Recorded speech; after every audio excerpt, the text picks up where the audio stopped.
আসসালামু আলাইকুম প্রিয় দর্শক, আপনারা সকলেই কেমন আছেন? আশা করি আপনারা সবাই ভালো আছেন। আলহামদুলিল্লাহ, আল্লাহর অশেষ রহমতে আমিও ভালো আছি এবং আজকে আমি আপনাদের মাঝে নতুন একটি টপিক নিয়ে আলোচনা করব। আলোচনার বিষয়বস্তু হলো এনএফপিএ কোড রিকোয়ারমেন্ট। আমরা যারা সেফটি প্রফেশনালে কাজ করি, সচরাচর যে সমস্ত আমরা এনএফপিএ কোড নিয়ে আলোচনা করি বা যে সমস্ত কোড নিয়ে কাজ করি, সেই সমস্ত কোড নিয়ে আমি আজকে আলোচনা করব। চলুন জেনে নেওয়া যাক।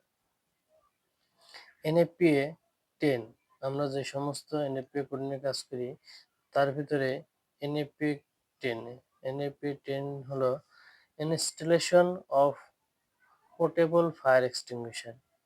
কিভাবে আমরা ফায়ার এক্সটিংগুইশার মেইনটেনেন্স করব, কিভাবে আমরা কতটুকু উপরে ফায়ার এক্সটিংগুইশার ঝোলাবো, কতটুকু হাইটে, সেই বিষয়ে বলা হয়েছে এবং এক্সটিংগুইশারের নিচে কতটুকু ক্লিয়ার রাখতে হবে সেই বিষয়ে এনএফপিএ 10 এ বলা আছে এবং আগুনের শ্রেণী বিন্যাস বলা আছে এবং ফায়ার এক্সটিংগুইশার কত প্রকার, কি ধরনের ফায়ার এক্সটিংগুইশার আছে, সেই বিষয়গুলো এনএফপিএ 10 এর মধ্যে আলোচনা করা হয়েছে।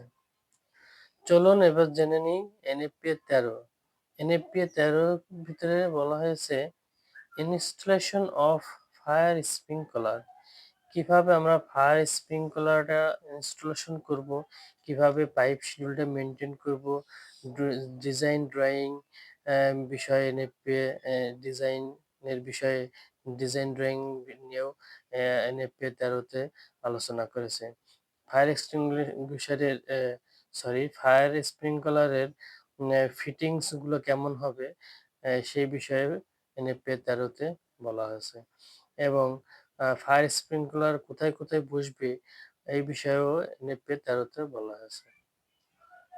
চলুন এবার জেনে নিই এনএফপিএ 14। এনএফপিএ 14তে বলা হয়েছে ইনস্টলেশন অফ স্টান পাইপ। কিভাবে ইনস্ট্যান্ট পাইপ বলতে আমরা হোস পাইপ এবং রাইজারকে বোঝাই। কম্বিনেশনে রাইজার হোস পাইপ কম্বিনেশনে স্ট্যান্ড পাইপ।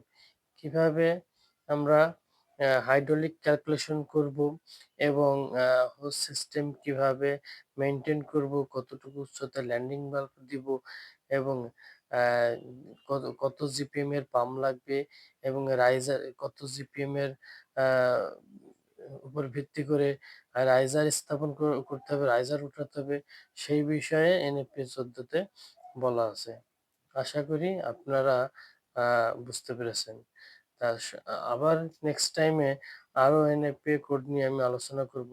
আজকে আপনাদের মাঝে তুলে ধরেছি এনএফপিএ 10 এবং এনএফপিএ 13 এবং এনএফপিএ 14। এই 3টি বিষয় নিয়ে আপনাদের সাথে আমি আলোচনা করেছি এবং পর্যায়ক্রমে আমি আরো এনএফপিএ কোড রিকোয়ারমেন্ট নিয়ে আপনাদের সাথে আলোচনা করব। আজকে এই পর্যন্তই। ধন্যবাদ সকলকে। আসসালামু আলাইকুম।